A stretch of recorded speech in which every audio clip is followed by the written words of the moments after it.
So hello and welcome back to another stamp video, fellow collectors, and today we're looking at Tasmania. So if you're not too familiar with Tasmania, it's the southernmost state of Australia. It is separated from the mainland and we call it the Apple Isle because it actually, oh, I said that word again, actually.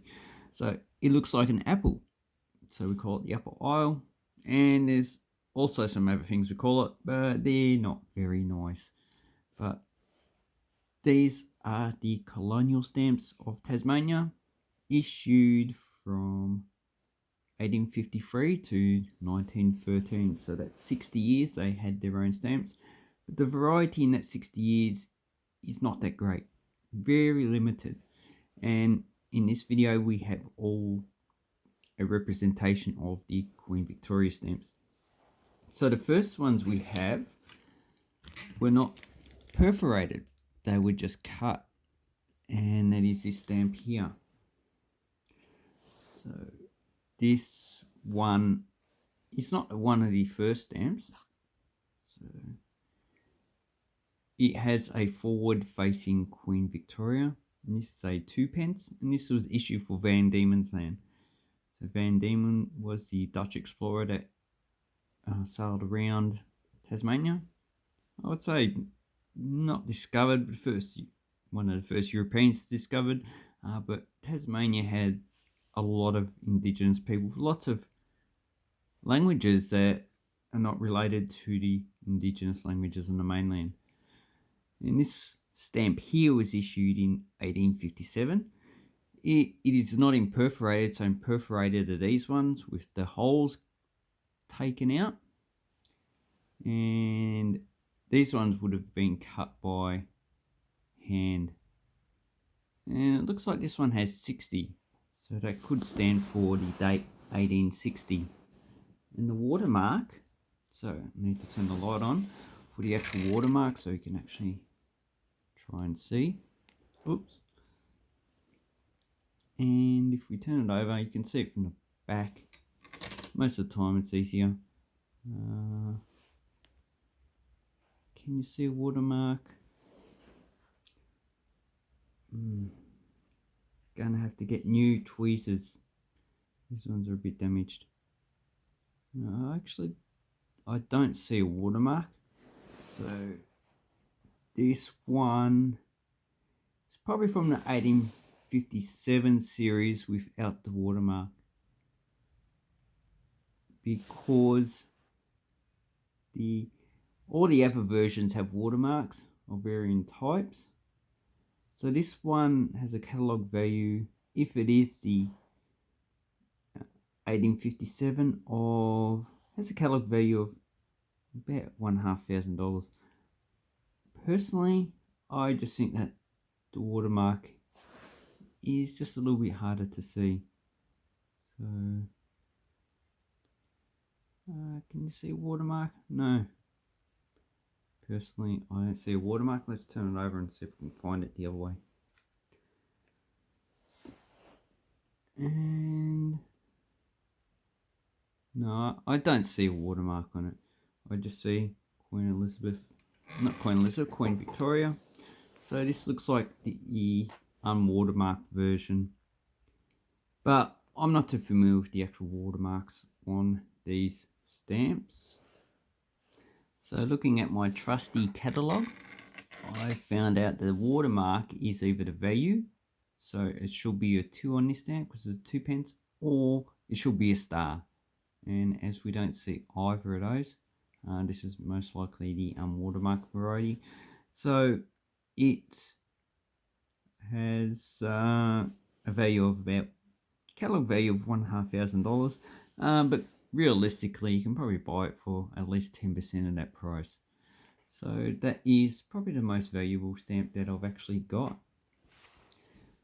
Then we have the rest of the stamps, and as you can see the design is pretty much the same except for the actual values.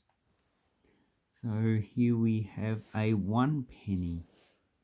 Perforations, which are these dots, were introduced in Tasmanian stamps in 1864. So these stamps here, the first ones, do have perforations, but the value of those is a lot slower than the ones that are actually cut. So these ones with Queen Elizabeth, Queen Victoria, oh, I always say Queen Elizabeth, Queen Victoria facing to the left, were introduced in 1870. And if you look at the actual coins that were issued, her portrait on the stamps is the same way as the coinage. And if we didn't issue any stamps for Edward, but if you go to later reigns, you'll find that the portraits usually follow the coinage as well in the way that they actually faced. So that is something I just learnt. And if we look at the Queensland, so here's a Queensland stamp, face the same way, except for when they made the portraits facing forward. So that is something you never know. So the first stamp was a 1 penny rose. If you see here, this is a 1 penny. It looks like a pinkish colour. Then 1870, 2 pence. And that one's actually joined and also unused. But what you want to know is this is an 1871, a black 10 pence stamp. So you need to turn it over. This to have a tab on it. Well, it looks like it has a small tab there, so it was hinged at some point. This stamp here has a catalogue in uncirculated and circulated, so it has the same value of about $50. It's actually quite a nice stamp. I like it when the perforation's actually not fully done, so you can see a lot of the actual ink is paper is still on the stamp. So up until 1871, they just issued sporadically individual stamps of the same design. And in 1871, they issued a full series from 1 penny to 5 shilling. But here we have a rose that's more like a pink. We have a 2 pence, green, but that's more like a bluish green colour.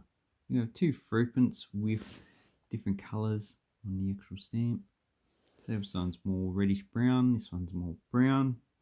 So we've got reddish brown, brown, and brown. So these ones are actually a pretty more expensive type of stamp. So you're talking probably about 150 for those, 42 pence. Probably depends on the actual series that you have. Then we have the 4 pence and the 8 pence stamp. So this is an oak colour. So the 4 pence ochre, probably about $150. The 8 pence stamp was issued later. So it was issued around about 1878. Has a catalogue value of about $25. But catalogue values depend on, they're probably not a realistic value. They're just a guide. You need to see how much these stamps sell for a realistic market value. So from the 90s and 2000s, stamp prices actually went down. So the market is a bit depressed, but it's picked up a little bit, and there's more people getting interested in stamps. You can see on YouTube over the last 2 or 3 years, a lot of stamp channels that have jumped up. I started this one in 2008. I didn't do anything for 2020, but you know, I've decided to get back into it. And through making these videos, I found that a lot of these stamps are worth more than what I actually paid for them. But you only realise that price if you resell the stamp. So that said, the ochre one was issued in 1871 to 79. Usually the 4p stamp is a brownish colour, so this one in unused is about $150. So this is what you need to look for, stamps like this. 1 penny will be the lowest value, and this one is probably from a later series. I would say it's probably carmine colour. And here we have an overprinted stamp of the same series for a halfpenny. So that's the halfpenny there. Same series, just halfpenny. And because these are joined together, it'll probably give it a bit of an extra value than stamps that have been separated. So overprinted halfpenny, unused, you're talking about $20. This stamp here is worth more when it's used. So a lot more are found that are unused than have been used. And then we have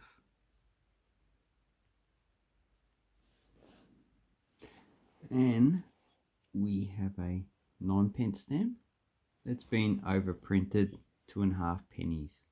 So for this stamp without the overprint, for an unused one's about $15.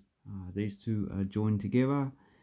For an overprinted one, it depends on the actual overprint. There's 3 of them. So this is a light blue. There is a dark blue, which has the same value as the other size. So what you need to do is find out the height of the actual overprint. And this one looks like it is 15mm, so it's a more common type, which has a value of about $10 by itself. So these two probably about $20, and that's a catalogue value. But realistically, you can probably buy them for probably $5 each. So that is that one.